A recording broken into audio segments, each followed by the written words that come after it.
So I just go and start with it. Well, now I have to change. Here one can see in Windows 7, here one can turn on and turn off the presentation settings so that the power does not just cut off, or also the email does not pop up and stuff like that. It's in the Windows mobilities. Okay. Let me. Can you introduce yourself first? Yes, I'm just looking for a presentation. So I just. So. The presentation, the template I got from Urs, and then I made it worse. So, okay. So that is you. That is you. That is actually me. They told me. I didn't know they told me. So, agenda. Yeah. Good start. Yeah. Tony, it's your turn. I mix it up with last minute changes. So that's yeah. Ah, perfectly fine. I never went through. That's my deal. Okay, it is not a triple X. Sorry. I think number 3 is misspelled. So should be uppercase X. Okay. Because we have children in here, so. So it's here now a little bit about me, and my name is Markus. And I started when I was 15 with Amiga 2000, the B model, and it was 3,000 Swiss francs because it had the 80 emulation card inside, so I could also run the PC. I wanted to be on the safe side in case I never used it. It was so incredibly slow. Actually, you could just run XT programs on it, so it was for nothing, but it cost 5,000 Swiss francs. So later, when I had to pay on my own. I worked, and yeah, even then, yeah, quite a lot of money. And my first hard drive was also then not that expensive. Okay, and then in 1993, I changed to the Windows world because Amiga was a bit. I saw it didn't go into business, and so I had to look for something else, and everything else was too expensive. So I went to PC. In '95, I went to the US and thought about what to do next, and then I stumbled over Bill Gates' book, The Road Ahead. I forgot to take it with me. And I read it, and he was talking about something like the internet will be there one day, but not the internet. So he got it a little bit wrong, but not that much wrong. And then I also bought this machine in the States and started with Windows 95. And went in '98. I went to Atlanta, where Urs was working then, and I did some year 2000 checkups and stuff. And then one gets on. So, and now I'd like to go through a little bit of history. I just added this to mix the whole event here. So not just to talk about the Windows 7. So I go a little bit back in 1975. Ken Olsen and 57. Oh, 90. Yeah, 57. Sorry. And Ken Olsen and Harlan Anderson founded DEC. It was quite a special company then till they, sold. They produced different computers actually. There's a story that they started with $70,000 and then they were sold to the first venture capitalist.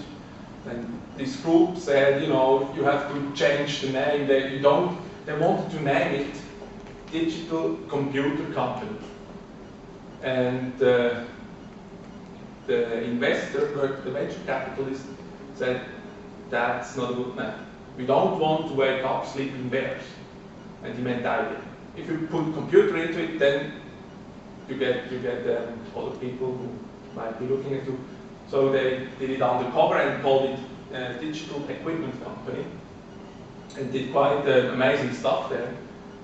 And one of the things they did was the PDP-7.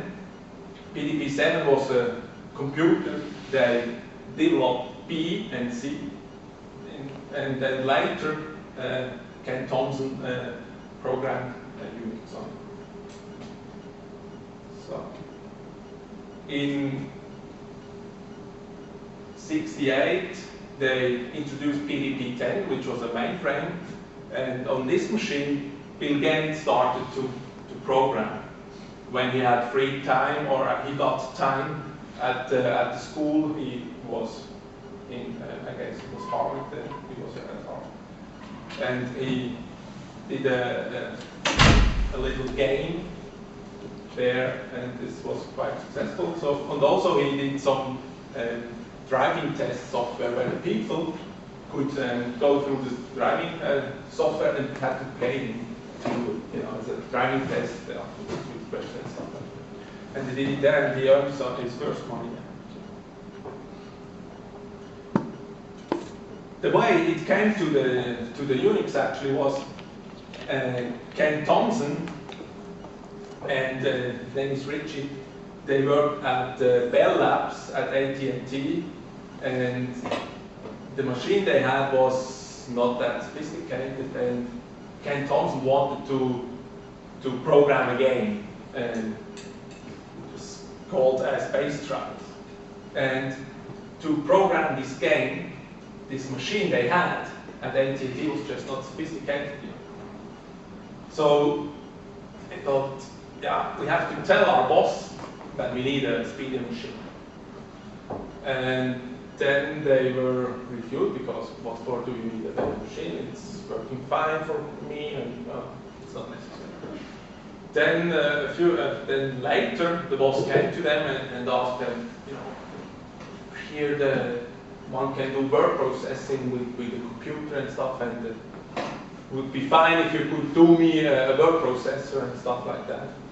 And then Ken and Dennis said, okay, we said we need a more powerful machine to do the word processing. So that's what they did, and they bought and Bell Labs bought the PDP-7 from DEC. And on this machine, they first developed B, as Dennis Ritchie did D, and then C. And on C, Ken Thompson did Unix first. And yeah, it's quite. Also, DEC is also one of the, at that time, one of the companies with the most, or very, quite a few innovations there. They have quite a special organization structure which allowed them to be quite innovative at the time. In 1969, they did Unix. And then later, between the 70s and the 90s, they made the PDP-11, which was later used, or because more address space got available, Dave Butler introduced the virtual addressing, and a few of you know VAX, I know. So, and Dave Butler was working there and did the VAX stuff, and all EMS and so on. So.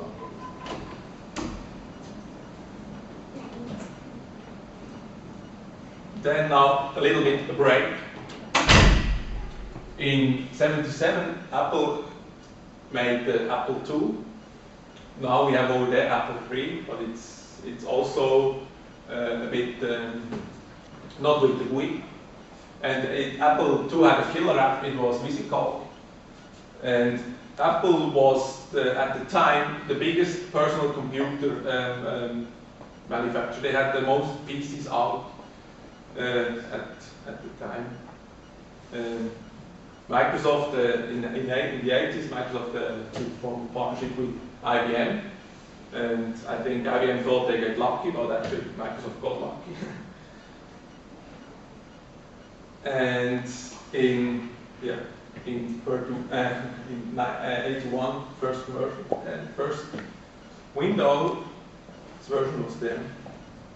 And then, as you know, now Apple launched their Macintosh. And this is a very special moment. It must have been for Bill Gates, because at this time, until then, Mac had the most computer systems out. The biggest market share was about 30 to 40% market share. And then they came out with the new Apple Macintosh with the graphical interface, and their customer base was not lucky because it was not compatible. All the programs which were running here did not run here.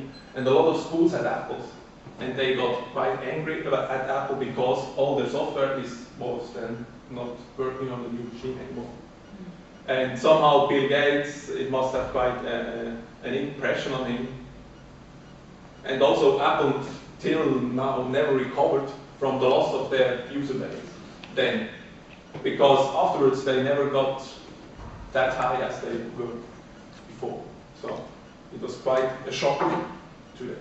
And you know, at those times, you can imagine Microsoft was then just, you know, come on, man. So at that time, nobody had thought that Microsoft would win out this personal computer stuff. When you looked at the machines and thought, which company in 25 years would be the biggest, I think nobody would have thought it would be Microsoft. Yeah, no, I mean, I thought, you know, Microsoft, Apple, Sinclair. In this, yeah. But I'm not, IBM might be bigger, but as a software company, Microsoft is bigger. And it just, okay. Now I want to show you why Microsoft won. It's quite clear.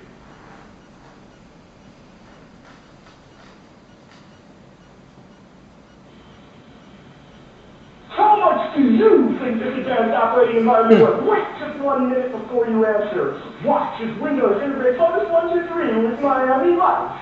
Now we take this Ferrari and paste it right into Windows Right. Now, how much do you think Microsoft Windows is worth? Don't answer. Wait until you see Windows Right and Windows Paint, and then listen to what else you get at no extra charge. The MS-DOS executive, an appointment calendar, a card file, a notepad, a clock, a control panel, a terminal, crystal, a RAM drive, and can you believe it? Reversi. That's right. All these features in Reversi, all for just, how much did you get? 500? 1,000? Even more? No, it's just $99. That's right. It's $99. It's an incredible value, but it's true. It's Windows from Microsoft. Order today. P.O. Box 286. DOS in Nebraska. So, they made it. It is now GSX. That's the way it goes.